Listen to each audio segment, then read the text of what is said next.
ছাত্র জনতার তীব্র আন্দোলনের মুখে আওয়ামী লীগ সরকারের পতন ও শেখ হাসিনার দেশত্যাগের পরপরই অতি গোপনে টাকার বস্তা নিয়ে সিঙ্গাপুর পালিয়ে যান সাবেক অর্থমন্ত্রী আহম মুস্তফা কামাল ওরফে লোটাস কামাল।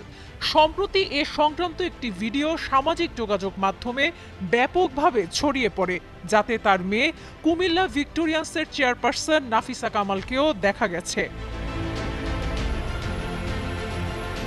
মন্ত্রিত্ব পাওয়ার পর থেকে নিজেকে কুমিল্লা 10 আসনের একমাত্র অভিভাবক বলে দাবি করতেন লোটাস কামাল। নিজের নির্বাচনী এলাকার কোনো মানুষ অন্য দলের রাজনীতি করলে সেটা সহ্য করতেন না তিনি। কথা না শুনলে দলীয় ক্যাডার দিয়ে পিটিয়ে এলাকা ছাড়া করা ছিল লোটাস কামালের নিত্য কাজের অংশ। রাতে বাড়ি বাড়ি পুলিশ পাঠিয়ে করতেন হয়রানি। রাজনীতি নিয়ন্ত্রণ ও লুটপাট করতে নিজের দুই ভাই ভাতিজা ও পিএসকে দিয়ে সিন্ডিকেট গড়ে তোলেন লোটাস কামাল। 2011 সালে শেয়ার বাজারে লুটপাটের ঘটনায় স্ত্রী ও মেয়েদের কাজে লাগান।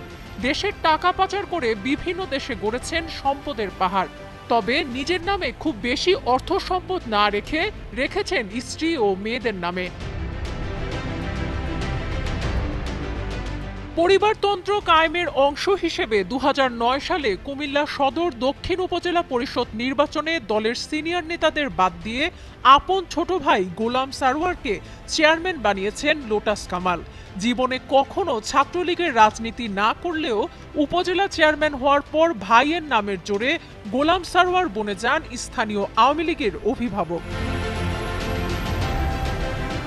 2017 সালে কুমিল্লা সদর দক্ষিণ উপজেলার 8টি ও লাকসামের একটি ইউনিয়ন নিয়ে গঠিত হয় নতুন উপজেলা লালমাই।